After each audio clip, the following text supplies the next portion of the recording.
Talk show যে কথা কেউ বলেনি। সঞ্চালনা হাসান আহমেদ চৌধুরী কিরণ, পরিচালনা নাহিদ রহমান। বৈষম্য বিরোধী ছাত্র আন্দোলনটা কিভাবে সংগঠিত হলো, কিভাবে আপনারা এই আন্দোলনটাকে ত্বরান্বিত করলেন? একটা আন্দোলন যখন গণ অভ্যুত্থানে পরিণত হওয়ার জন্য একটা আন্দোলনের মধ্যে যে সমস্ত উপাদান দরকার, সৌভাগ্যক্রমে সেই সব উপাদানই এই আন্দোলনের মধ্যে প্রথম থেকে ছিল। নেতৃত্বের যে ব্যাপারটা, সেটা আসলে প্রথম থেকে মানে সবার মধ্যে ওই স্পিরিটটা ছিল, ওই জানবাজি রাখার ব্যাপারটা ছিল। এই স্তরীকরণ প্রক্রিয়ার মাধ্যমে আমার মনে হয় যে নেতৃত্বের জায়গাতে কখনো শূন্যতা তৈরি হয়নি।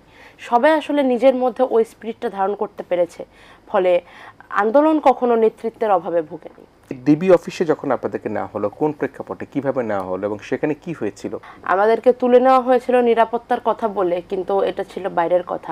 কিন্তু আমরা ভেতর থেকে খুব স্পষ্টভাবে যে জিনিসটা টের পেয়েছি সেটা হচ্ছে যে রাষ্ট্রীয় বাহিনীকে যদি দলীয় কাজে ব্যবহার করা হয়, সেই শক্তি, যেই শক্তি আসলে দেশের কল্যাণে ব্যবহার করার কথা ছিল, সেই শক্তিকে যদি জনতার বিরুদ্ধে ব্যবহার করা হয়, এটা আসলে কতটা ভয়ঙ্কর হতে পারে। যখন তাবস্সুমরা আটক, তখন আপনারা কিভাবে আপনাদের আন্দোলন চালিয়ে গেলেন? আমাদের কাছে হচ্ছে বাংলাদেশের মানুষের মুক্তির বিষয়টি স্পষ্ট ছিল আমাদের প্রত্যেকের কাছে।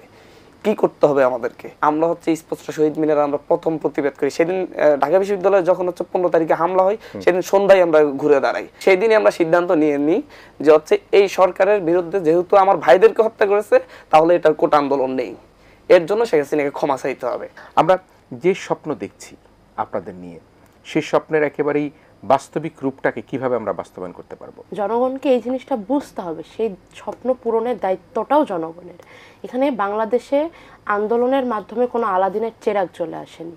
মূল দায়িত্বটা যেটা সারা দেশের মানুষকে একসাথে কাঁধে নিতে হবে, সেটা হচ্ছে বাংলাদেশের বুকে আর কখনোই আর কাউকেই স্বৈরাচারী হয়ে উঠতে দেওয়া যাবে না।